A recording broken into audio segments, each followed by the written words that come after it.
Hi guys, welcome back to another episode of the Macro Growth Podcast. I hope you're all well and in good health. Today we're going to talk about weight loss, break down some of our methods behind prescribing different methods for weight loss, different kind of emotional eating, some other strategies that we find, as well as breaking down myths and other nonsense that is out in the industry. And we're going to kind of take you through a journey of the macro method for weight loss. Joe, before we start, how are you? All good. We're on what is this, episode 6? Six. Yeah, six. I think it's 6. I think it's number 6. I think we've done well to get to number 6. I think so. And hopefully people are enjoying it. So we obviously filmed the first 4 without releasing one, and now it's out there in the world. So now we've started to get a few messages, bits of feedback, which is great to see. So thank you for everyone that has been in touch and told us they listened or told us they enjoyed it. We still are open to recommendations. Absolutely. So if anyone has any topics they want covered, feel free to drop us a message and request. Last week we had some good questions come in, which we answered, which we'll be keen to do in the future as well. But yeah, weight loss today, which is a topic I've been waiting to speak a lot about this. Like, I think we're gradually going through our big topics, and I think weight loss is a big one. Especially if you're working a lot with general population over the previous years. And actually, I've worked with a lot of golfers that this has actually been high on their agenda of weight loss. And I actually asked a question on Instagram earlier in the week when I had a message from one of my clients who'd actually lost a significant amount of weight. And her perception was that it made her play better golf, which is interesting. So that could be something we talk about today. Like, actually, if you do lose weight, what effects does that have on your body? And does that actually potentially allow you to play better golf as well? So hopefully we'll cover that. Anything that you guys want covered, obviously let us know, but we're just going to keep banging out these topics that interest us. So we're going to be a little bit selfish. And weight loss is that for today. So, Sam, when you get a client come in that says, I want to lose weight, where do you start? Typically, I would like to start at the habits, breaking down what habits they have. A good one for me is always kind of go back to a point of, I try and get them to think back to a point in time where they were at a happy weight, and then we kind of break down what was different in their life then. So already it's becoming something that they can imagine because it's achievable because they've been there in the past. So I go, right, say if they're 55, I go, right, they go, when I was 40, I was at a really happy weight, I was really comfortable with my body. I say, right, what was the difference between then and now? What's changed? Eating habits. Is that you exercising less? Are you a bit more sedentary? And then we kind of say, right, so that's where you were. You can do it. It's possible. It's not an impossible task. Let's maybe look at your calories. Let's get you tracking your food for a week. And I'm sure we're going to be talking about kind of food tracking in this episode, and we'll break that down later on. Look at macros, see if they're doing anything silly. Look at some eating habits, if they're potentially emotionally eating, which I think is a massive kind of subject I want to talk about in this episode as well. And then we'll go, right, this is the plan of action. Let's say, are we going to create this calorie deficit from moving more, or is that going to be eating less? Wow.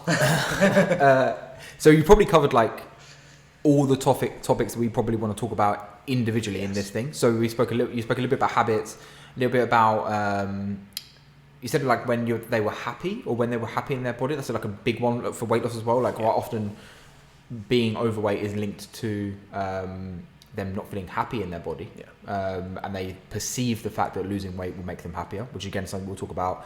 Spoke about macros, spoke about calories, spoke about movement. Like, I think we should cover all of these topics. And I'm walking us into probably a long episode. I think it's going to be one. Very aware of that. To answer that same question, like, I think one of the when someone says I want to lose weight or what do they do, my first question is always why. I think that's really important, because getting to the reason of why is pretty much for me, it's going to be the determining factor whether they actually do it or not. Like, if they say, because I want to look better, okay, why? Like, why do you want to look better? Well, I've got a holiday coming up and, whatever. Okay, so why does that matter? Well, I want to look good on the beach. Okay, why? Because I want people to think. So again, now we're getting there, right? Like you're getting to the point where someone's going to think something about you, right? So that's one kind of like deep dive you can go into. You can just ask why a couple of times and find out a reason. And for anyone that is listening to this and wants to lose weight, just ask yourself those questions, and it's quite interesting. And it might be that someone comes to me and they've said before, like I've had this very often, and actually we didn't talk about it in mobility, but people say to me, I want to lose weight because I feel like I'm restricted in my golf swing, right? I don't have any evidence for that. Like I can't. I've got no like personal feeling of that, and I've never seen any research for that. No. And there's plenty of overweight, very strong people who are very mobile. So I don't know. Maybe it affects rotation. Maybe it makes you feel like you're a little bit more restricted. Maybe it makes you feel like you can't move very well. That's an interesting one. I don't know where I'm walking myself into a hole that I don't know how to get out of there. But I'm going to go back and just say that asking yourself why you want to lose weight, I think, is really important. Is that performance? Is that people's perception of you? Is it your perception that you're going to be happier if you lose weight? I think that's always a good place to start. Yeah. So let's say someone's really motivated. They've like, I know why I want to lose weight. It's for this reason, for this specific task, whatever.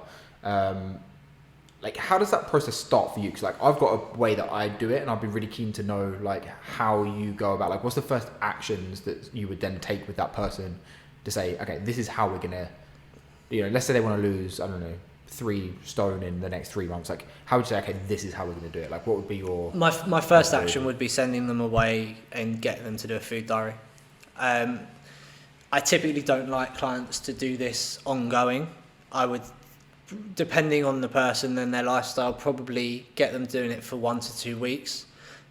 We're all creatures of habit, so we're kind of going to eat the same things week in, week out. I then don't need them to do it any more than that. So that just gives me a rough idea of where they're at, what macros they're consuming, how many calories they're consuming, how many liquid calories with alcohol, because it tends to be a lot that people will underestimate how much they're actually drinking calorie-wise.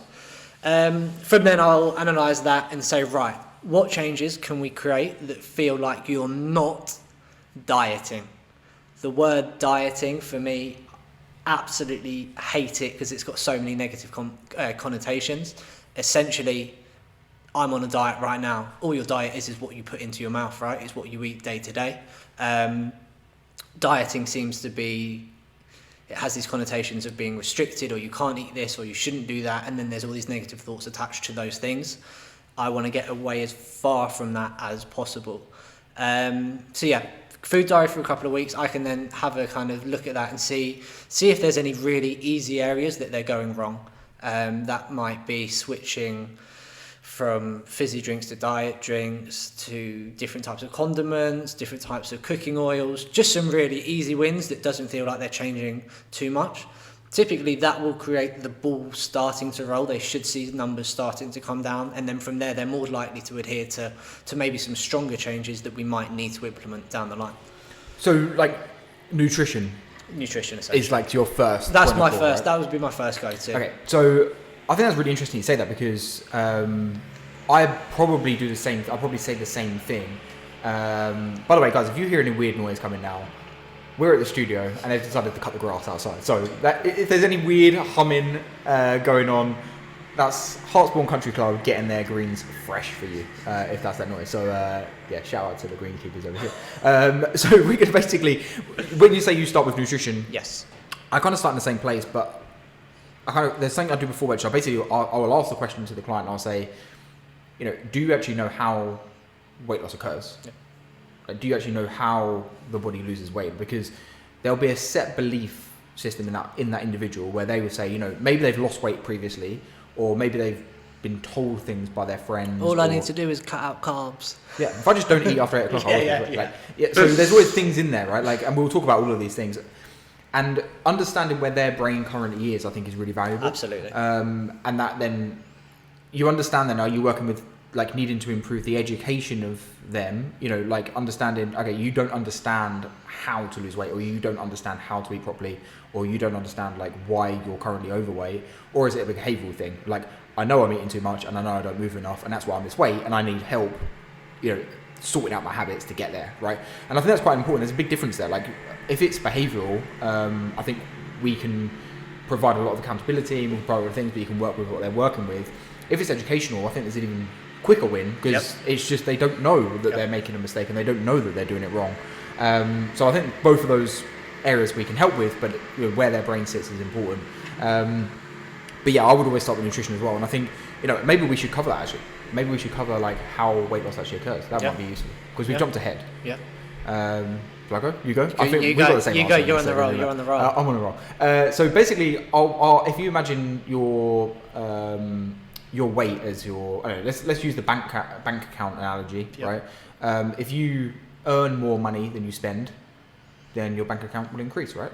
Agreed. It'll go up. If you spend more money than you earn, your bank balance will go down, right? Pretty similar with your body weight. Pretty similar, right? And if we're going to forget muscle mass and forget fat and forget water and forget all these things, we're just going to take your body weight as a whole. And we've called this podcast weight loss. We've spoken about weight loss. We're not necessarily about fat loss. If we say weight loss in general, if we consume less, so when Sam's talking about everything you're eating, everything you're drinking, all of this consumption, everything we're taking in, all the money we're earning, and if we earn more, consume more, intake more than we expend out, and we spend and we burn off and we expend and get rid of, then we will gain weight. Pretty much. Right? We're going to ignore hormonal factors for now. We're going to keep it nice and simple. And same the opposite, right? If you consume less than you burn off, then you will lose weight. And what goes into both sides of this, in consumption, we're talking mostly about our foods and our drinks and our condiments and all the things that Sam was talking about there with nutrition. And our expenditure, we're talking about you living your daily life with the body that you have, and you'll burn off a certain amount of calories just to survive and just to live. We're also thinking about you walking around, as I'm talking now, I move my arms, this type of like general movement that goes throughout the day. And then obviously exercise is going to be on top of that. Recovery from things and all that junk goes in our expenditure side. So we're basically weighing up these two ends of a spectrum. And then our weight will obviously be or weight loss or weight gain will obviously be a result of those two ends, right? So what Sam's saying when he's jumping straight into nutrition is same as my view. Nutrition is probably the easiest one of these things to make a big effect on, because it was way easier to eat 500 calories less than it is to burn off 500 calories. To burn off 500 calories is not easy. Absolutely. Yes, there's so many other benefits that come to exercise, and you've listened to our strength training podcast and you've listened to everything, right? There's a lot of benefits to training, but if you're getting on weight loss, it's much easier to eat less than it is to try and burn more off. Obviously, dream scenarios, you do both, right? Dream scenarios, you could overload, eating less, moving more. You should kind of, if you think of it like the scales, you should tip the scales a little bit quicker into the favour you want. If you just focus on nutrition, absolutely can lose tons of weight, no problem at all. If you just focus on the exercise, you can as well, all things remaining the same on the other side. If you can get both of them together, should be more effective at losing weight slightly quicker, which in my history has always been the way to get the ball rolling, get both on. People often feel like that's their weight, they're never going to be able to lose weight, it's impossible to lose weight, they've tried everything out there, all these fad diets, different types of training, whatever it was.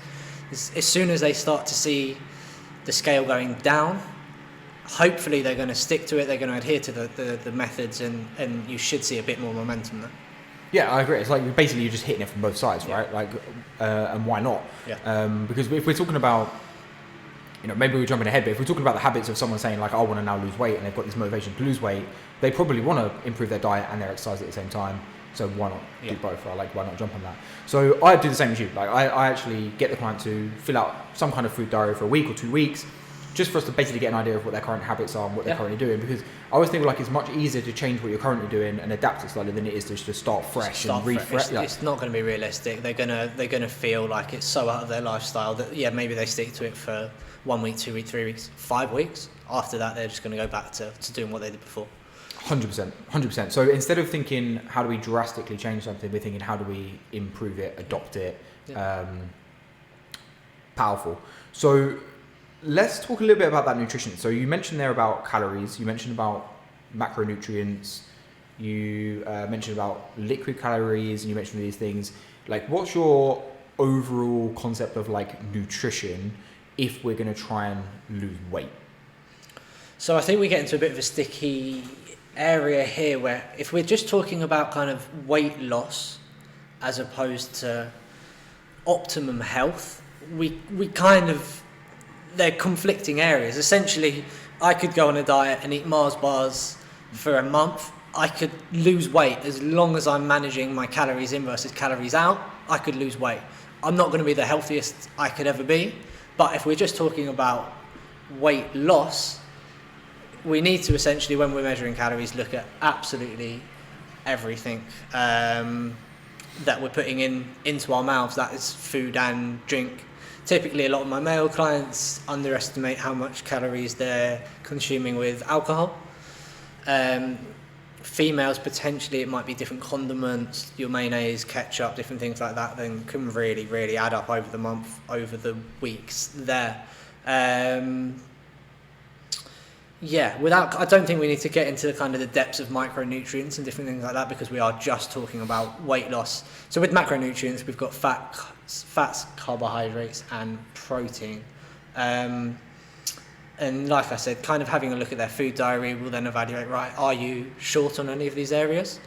I tend not to have a specific kind of set plan that I will put people on, because I'd like to see, there's a lot of people that say they do really well kind of low carbs or high fats or low protein, whatever that might be. So I try to work within that. So I think me and Joe are quite similar on this. We don't have like a fad diet that we're going to put you on, whether that's paleo or anything else.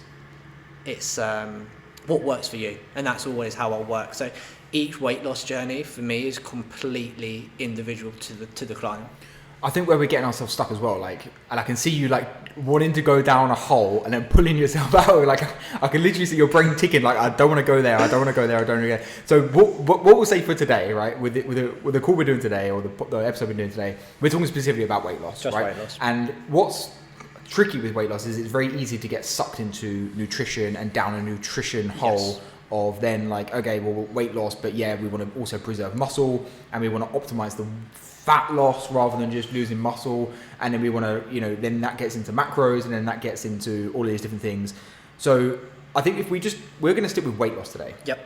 We'll stick with weight loss, and then we'll do other podcasts where we talk about nutrition, and then we can do another episode even when we talk about body composition. Yep. Like, how do you optimize body composition? Yep. How do you reduce fat, increase muscle? How do you, I want to swap my fat for muscle. Like, how do you like do that process, right? So that's because I can see us going off, and I don't want us to go off. We're going to stick with weight loss. So nutrition, if we keep it as simple as we basically need to consume less calories than we burn off. Yep. We obviously want to optimize what those calories are. As you said, you could do that just with eating Mars bars. That's a classic analogy. Obviously, we wouldn't want to, because we're going to talk in future about nutrition and health and all of these wonderful things. But the idea that you could needs to sit in your head. And yes. That's why I like the idea is that you can create a calorie deficit, consume less than you're putting out in any way feasible possible that you would like, as long as you're looking at the calories. There's unlimited different ways of losing weight for you to create that calorie deficit. That is going to make you lose weight no matter what. Yeah, like for example, if you're stranded on a desert island only with Mars bars to eat, and the guy said you can only eat these after 8 o'clock at night, you're not going to come off that desert island after only eating 5 Mars bars and like over a month and have gained like 2 pounds when you get on the scales at home. Like oh, well, I told you I shouldn't have eaten that Mars bar after 8 o'clock, right? Like, that's not going to be the case. So yes, we're not saying don't go out and eat a Mars, like don't go out and just eat Mars bars. I don't think Mars bars are going to pay us for sponsorship. Oh, I'd love if they could. Any sponsor my Mars bars. Mars, if you're listening. Yeah, I'll prefer Snickers, but we won't go on to that. But yeah, basically that is the concept of food in this equation. Yeah. But obviously there's a huge other side of it. Movement, activity, exercise, non-exercise expenditure, playing golf. Yep. How much real effect does that have on this equation for your typical huge average? Absolutely huge. That would be my next step. So just after the conversation of looking at food diaries, I would say, right, let's look at average steps per week. Don't like to look at it per day. Even per month is slightly better, because you're always going to have days that are going to be slightly higher than the other. I would then look at steps. Steps is a fantastic way of getting you to move more without feeling like you have to go and exercise. Exercise for a lot of people, unlike me and Joe, is a chore. They absolutely hate it. A lot of people getting out for a walk whether that's going meeting a friend, or if you can find some positive reinforcements to get moving. Typically, a lot of us listening is golf. The more golf you play, the more calories you're going to burn. It's a fantastic way. If you want to move more, play more golf, guys. I did a blog post on this, and the name of the blog post was, "Is golf a good way to lose weight?" Yeah. And basically what I did was I analysed like how many calories do you burn during a round of golf, and then typically how many calories would you then consume as your typical weekend golfer, rocking up, having a fry up, having a couple of coffees, having a bacon sandwich on the way around, and then a couple of pints after. Yeah, what's the net gain? Pretty much net zero, right? There, pretty much net zero. Like if you think of the calories extra that you'd burnt by going out compared to if you'd have just sat at home, and then the extra calories that you consumed by eating a fry up and eating your Mars bar and your bacon sandwich rather than eating your normal breakfast, it probably is about net zero. But that's a good way of thinking about it, right? Like we burn off, we consume, we burn off, we consume, and that's why your weekend golfers aren't all like, walking around with six packs, right? Like that's because we consume as much as we burn off, and ultimately you're going to be an end result of your income and expenditure, right? If we use the bank analogy. So you mentioned steps there. Obviously exercise is another big part of this.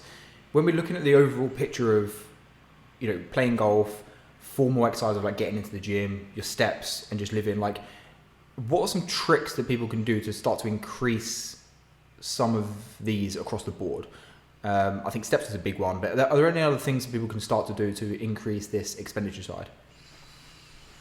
Interesting. I would say my go-to has always been upping your steps, potentially standing up more. I know a lot of smartwatches now can vibrate and remind you to stand up every hour, different things like that. Potentially, if you're a desk worker, standing up, doing some work standing, taking calls on your phone and headphones, and actually walking around the house as you're doing that. Little things like that over a month, 6 months, create a huge change. I used to know off my top of my head, like how many extra calories it was burning 1,000 steps every single day over a month, and it was some crazy amount. Typically, to lose a pound of fat, it's 3,500 calories. To burn that off walking, I think it was about that every month. So adding 1,000 steps a day, which is probably for a lot of people less than 10 minutes of exercise a day.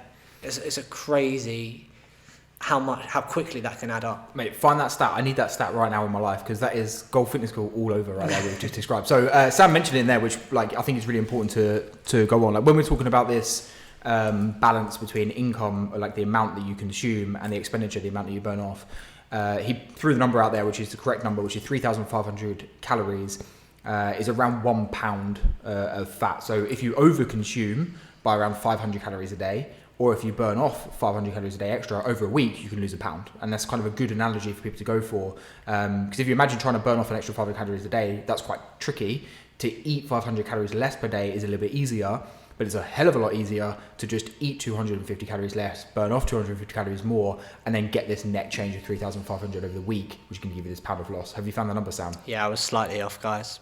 So 1,000 steps is roughly 30 to 40 calories. So that times by a month is still 1,200 calories, which is a lot. So over 3 months, you've burnt a pound of fat off, essentially, if everything else stays net zero. However, getting to, say, a round number like 10,000 steps a day is 300 to 400 calories. Now that times by, let me work it out quickly. Well, I say work it out, do the calculator. 400 times 30, that's 1,200 calories, 12,000 calories, sorry, every month. That's tons of calories that people are kind of leaving out there. That's 3.5 pounds, right? Yeah, absolutely. Big. It's a huge amount. And what's great about walking is, maybe I'm assuming a little bit here, but for the vast majority of the population, it's not fatiguing.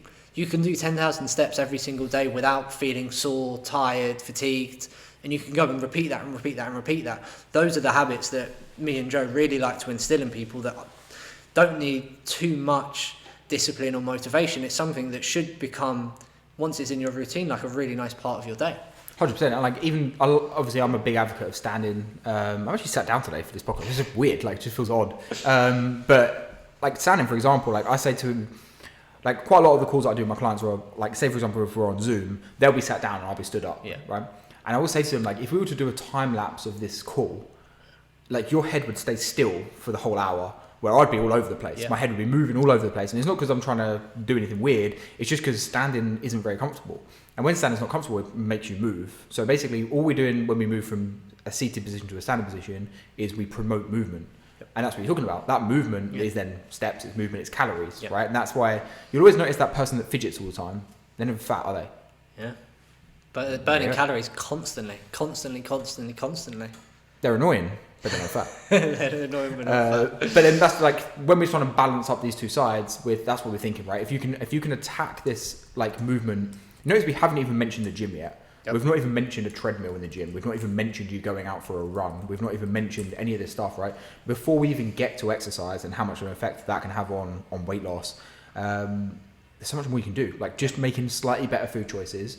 Even if you think 250 calories a day, like that can be the difference of having a full snack and reducing it down to a 100 calorie snack. Yep. That could be the difference there, like easily. Like a dessert, instead of having a big dessert, just have a small little 100 calorie snack. Yep. Or instead of having a normal fizzy drink, have a diet fizzy drink. Like that is how easy that is to make those 250 calories up.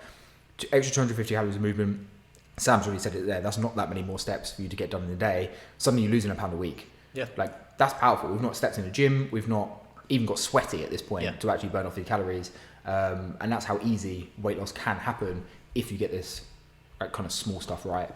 So let's talk big stuff. Like if you were going to go and train now and you would say, right, I'm actually going to be on a, and I know your answer to this already, but we're all going to be on a weight loss journey and I'm going to do this and I'm going to get it to the gym, or I'm going to go to the gym and I'm going to train. What would my training look like? So me and Joe, you guys probably know by now, have a strong bias towards strength resistance training rather than cardiovascular training. You mean I'm not going to walk on the treadmill? Like we're all golfers, right? We're all hopefully walking round a couple of rounds a week. Like why do we need to do any more of that, especially if you don't really enjoy it?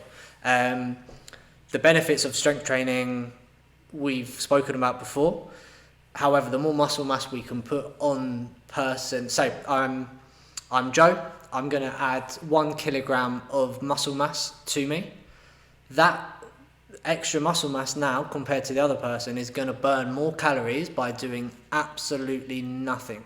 So take Joe, he's added 1 kilogram of muscle, he's lying down in bed all day. Compared to his old self, he's going to burn more calories because it takes more energy to synthesize that muscle essentially that you've got. So just by doing some strength training, adding some muscle mass to you, you're burning more calories without even doing anything else. Plus you might look good, feel better and perform out on the golf course slightly more. So this is the keyword metabolism. Yep. This is our basal metabolic rate for anyone who wants to get geeky on it. But when people say their metabolism slows down when they get older, when people say that, you know, I've always had a slow metabolism, or it's easy for you because you've got fast metabolism. So, you know, it's easy for you. You can eat, you know, where for me, if I just look at cake, I put on weight. Like that's the phrase, right? Our metabolism is a thing. It is a thing. Like, but the easiest way of thinking about it is, you know, how many calories am I burning without doing anything, which is what Sam's describing there. And muscle mass is a big part of that. It's a massive part of that. It's a huge, you know, actually just your general body weight. Like the heavier you are, the higher your basal metabolic rate is. So, and that's quite interesting when you get someone in that's overweight or really overweight and they say, oh, well, you know, I've got a slow metabolism. I mean, actually, your metabolism is probably quite high. Like, actually, for you to maintain that weight, like... Yeah, it's working a lot. It's working like really, really hard. Yeah, like, it's just... Yeah. So if you actually lay down all day, like, you actually burn off quite a lot of calories. But we kind of... Yeah, we're moving off there. But, like, basically what we're getting at is the training for weight loss probably doesn't look much different to your training for strength or your training 100%. For performance or your training for whatever. The goal really is strength, weight training, building muscle, promoting muscle synthesis and boosting all this stuff. Typically, that's how I like to separate it with clients. I will always say, right, the habits we're going to create outside of the gym is what's going to facilitate the weight loss. The training inside the gym should be for strength, different things like that. We shouldn't be going to the gym to burn calories. Yeah. Unless you absolutely love cardio stuff. And if you do, you're not my friend. Yeah. Well, yeah.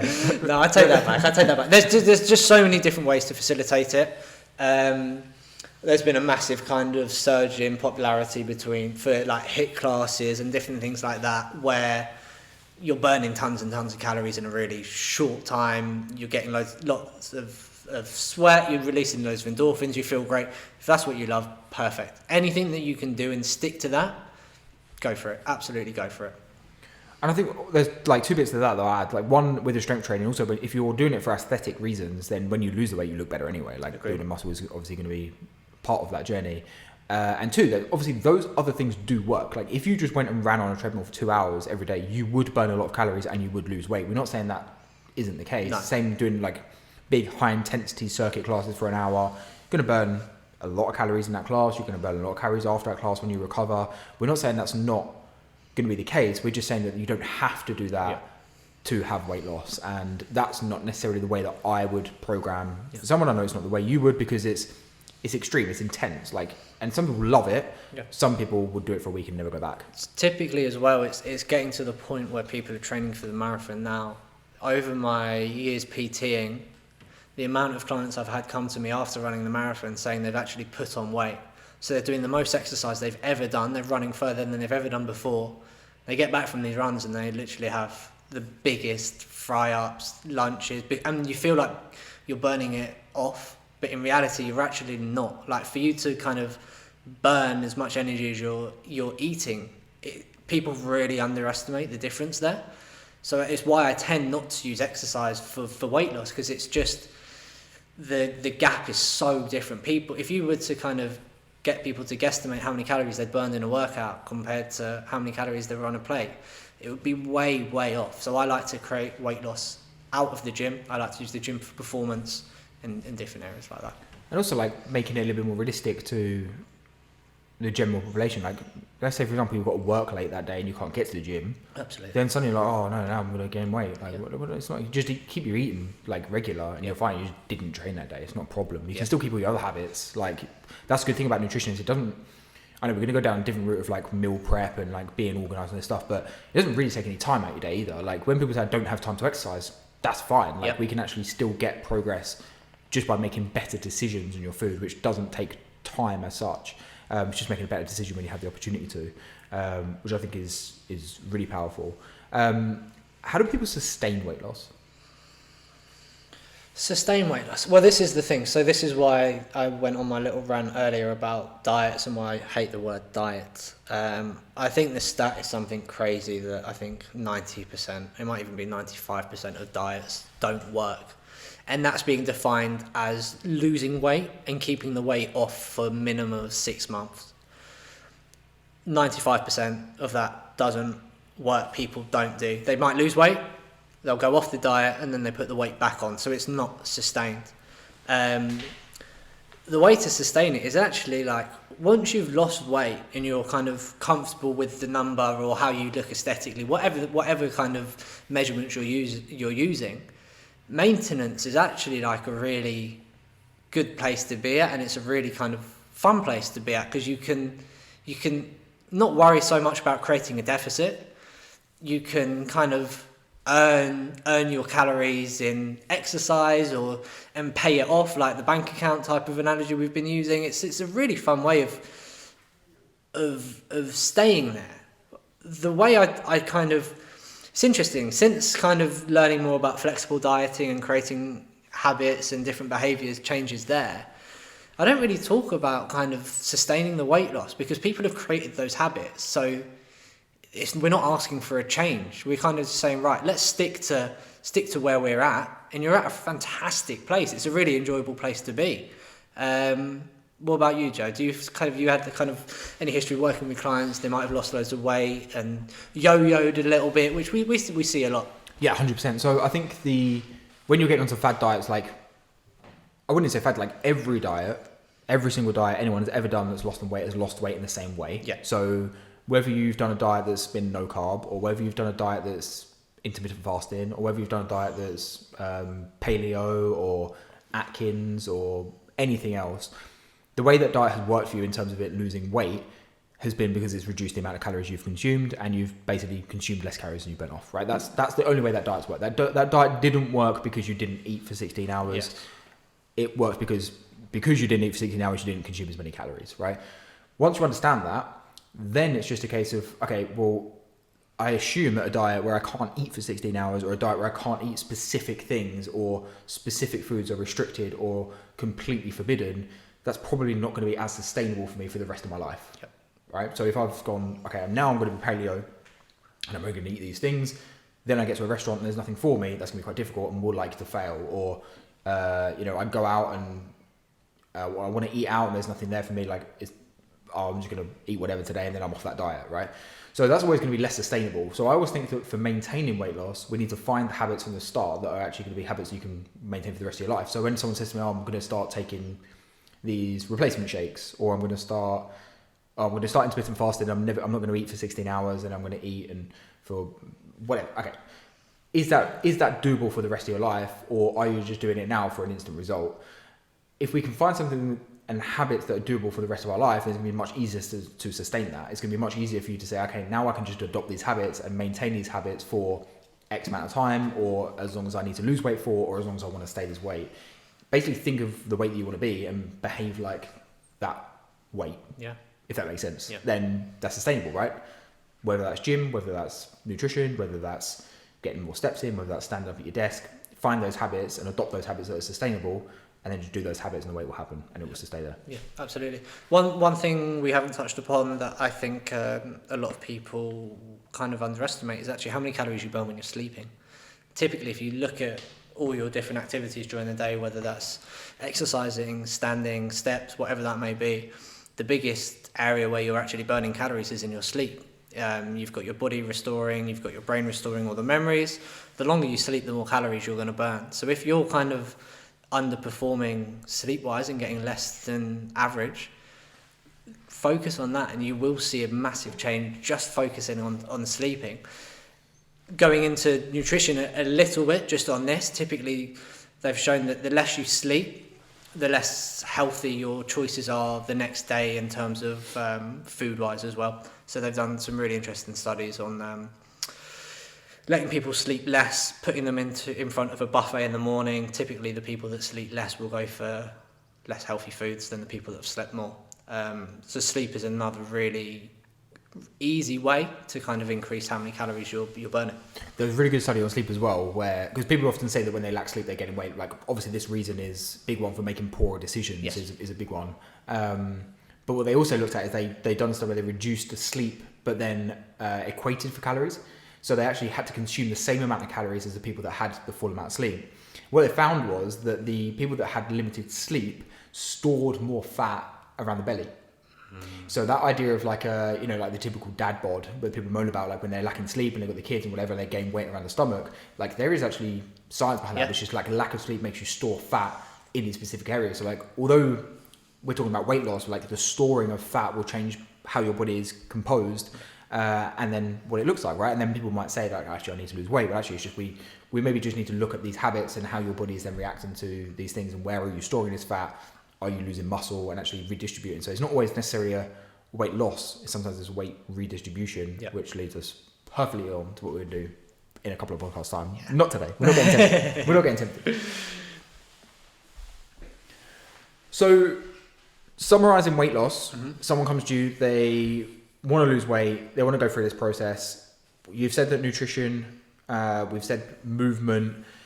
Is there a way for the kind of like what's realistic for how much they can expect to lose? Like if you were to set a target to someone, say like I want to lose, if they say I want to lose this amount of weight by this time, what parameters would you work within to say that that's realistic? Let's say they're doing everything perfect, they're going to sort their diet out, they're going to exercise, they're going to improve their steps, they're going to improve their whatever. What would you say is doable? Or what have you seen as doable and what do you think is healthy? What have I seen that's doable and sustainable? I think is anywhere between kind of a quarter to potentially a half of a kilogram a week. I think any more than that becomes unsustainable. You're probably introducing some things into your lifestyle that aren't realistic for you to stick to for long amount of time. But it's hard because you get clients coming to you and say, right, I've got 6-pack in 6 weeks, or do you know what I mean? I've got 8 weeks till I'm going to Ibiza, or I'm going to Portugal for a golf trip. Yes, you can work like that. Hopefully you can create habits and change that you're going to stick like that. But I like to aim for clients in a realistic way, kind of a quarter to half a kilogram per week. Yourself? Yeah, I think it's one thing I do like about weight loss is when people make these, they say, for example, they change the diet and they make the exercise changes they do normally see a big drop. Yeah. As I like to start off with, especially if their diet's been awful. Like they'll see initial drop of water and, get rid of a lot of gunk. And that's quite motivating. What the hard part is keeping them motivated after that. I agree with those numbers. I think those numbers are pretty much bang on for what would be realistic. But also understanding that, like, how do you weigh yourself? Like, if you weigh yourself once a week, it might be that you weighed yourself in one of your slightly higher fluctuations, and then you didn't see as much weight loss. So understanding your weight obviously goes through peaks and troughs and kind of waves, but as long as that wave is gradually moving in the right direction, then you're kind of going to be there. So I don't know, we're going to go down a rabbit hole of like measuring weight loss and fat loss and tape measures and bioimpedance and all this stuff, which we're not going to do. We're just going to say that just be aware that your weight does fluctuate day by day for many other reasons. But yeah, those numbers that Sam just spat out are pretty accurate if you're looking at doing that. And you can obviously just put those numbers in and then calculate, I want to lose X amount of weight, and it will give you a predicted date of when that is going to be doable by. Yeah. Anything else that you want to touch upon, Joe, for weight loss? Or I think as long as people can come away with this and understand how we actually lose weight, I think that's really important. Understand all the different factors that go into it.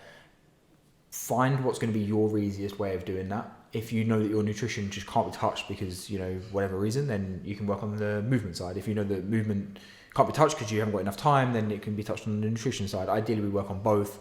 And just coming away with the idea of how we lose weight, understand that all of these diets work on the same principles. You can obviously put your own version of that into whatever suits your lifestyle, and work within these parameters of what's realistic, I suppose. As long as people can take that away, I think. Absolutely. All I'd add to that is find your why, guys. Like, why is it you want to lose weight? And if that's a really strong reason, you and just keep reminding yourself why, because it's not easy. Like, I know we've kind of said, right, yeah, just eat less, move more. It's not as easy as that. There's a lot of kind of emotional reasons that people eat more or move less, and it's hard. So just keep reminding yourself of why it is you do want to lose weight, and try and enjoy it as much as you can on that journey. I heard a good thing the other day, which I think might be a good one to leave people with, of how hard it is, right, to lose weight. So if you imagine if someone's addicted to food and they're addicted to maybe it's sugary snacks, maybe they're addicted to cake or whatever they're addicted to, right, with food, or fizzy drinks or alcohol. Scrap alcohol, don't use alcohol, we're going to use food as the example. If you're basically saying to someone that's addicted to something, right, in the same way that someone might be addicted to gambling or might be addicted to alcohol, could be used in that example, or smoking or drugs, you basically say to them, like, okay, like you can't be doing this anymore because it's no good for you, right? The same as the alcohol, the drugs, or whatever. So it's not that you can just quit. You still have to eat, but you have to eat this like slightly worse thing that's in the shop right next to the thing that you like. Yeah. So it's like being like a drug addict and say like, okay, so you can't not take drugs anymore, although it's really bad for you. Yeah. You've got to take like this drug that's like, it doesn't taste as good or give the same feeling as the drug that you like. Yeah. And it's done in the same way. Yeah. And it's like in the shop right next to the drug that you really like. But don't take that other drug. Because otherwise, like, bad things happen. 100%. Like, you can take this alcohol. Like, no, you can't stop drinking. Yeah. You've got to only drink this alcohol now. Yeah. Like it's very difficult. You can't just stop eating. No. So you're always having to make a decision, and the line of like what is okay, what's not okay, is blurred. There is no correct or incorrect. It's tough. It's really hard, guys. It is really hard. As always, any questions, any queries, shoot us an email. You can find us on social media. I'm Sam_macrogolf. Joe's is the same, Joe_macrogolf. Email, links to everything will be in the description of the episodes. Any questions, please get in touch. And if you are struggling, guys, just reach out and book a call. We'll try and help. See you later, guys.